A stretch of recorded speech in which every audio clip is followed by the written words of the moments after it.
सोलापूर येथील प्रसिद्ध चित्रकार वर्षा निरंजन यांच्या वर्षाव रंगांचा या एकल चित्र प्रदर्शनाचे आयोजन 25 एप्रिल ते 3 मे या कालावधीत डफरीन चौक येथील पूना गाडगीळ अँड सन्सच्या झपुर्झा आर्ट गॅलरीत करण्यात आले आहे, अशी माहिती स्वतः वर्षा निरंजन यांनी पत्रकार परिषदेत दिली। या प्रदर्शनाचे उद्घाटन शनिवार दिनांक 25 एप्रिल रोजी सायंकाळी 6 वाजता आमदार देवेंद्र कोठे यांच्या हस्ते होणार आहे। या सोहळ्याला शिल्पकार भगवान रामपुरे, माजी नगरसेवक गुरुशांत धुत्तरगावकर आणि आर्किटेक्ट शैलेंद्र सुराणा यांची प्रमुख उपस्थिती असणार आहे। या प्रदर्शनात निसर्गचित्रे, अथांग समुद्र, ढगांनी व्यापलेले आकाश आणि दगडांचा पोत असलेल्या कलाकृती राहणार असून ऑइल आणि ॲक्रेलिक माध्यमात पॅलेट नाईफ वापरून तयार केलेली चित्रे हे या प्रदर्शनाचे मुख्य आकर्षण असणार आहे।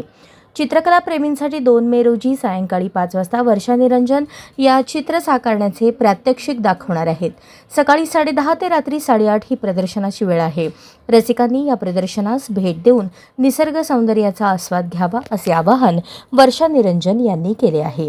या पत्रकार परिषदेला कांचन गोडाळे उपस्थित होत्या। नमस्कार, मी वर्षा निरंजन, सोलापुरातील एक चित्रकार आहे।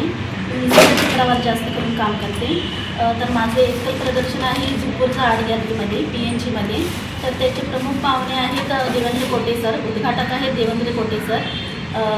आणि या प्रदर्शनामध्ये किती चित्र असणार आहे? प्रदर्शनामध्ये कमीत कमी 60 पेंटिंग्स तर असतील।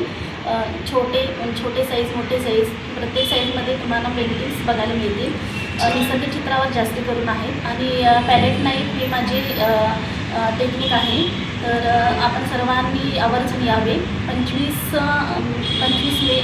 एप्रिल ते 3 मे पर्यंत ही प्रदर्शन असणार आहे आणि 2 मेला एक माझं लाईव्ह डेमॉन्स्ट्रेशन असणार आहे। त्या डेमॉन्स्ट्रेशन बघायला नक्की या सर्वजण आणि इच्छुक कलाप्रेमींनी या प्रदर्शनाला भेट द्या।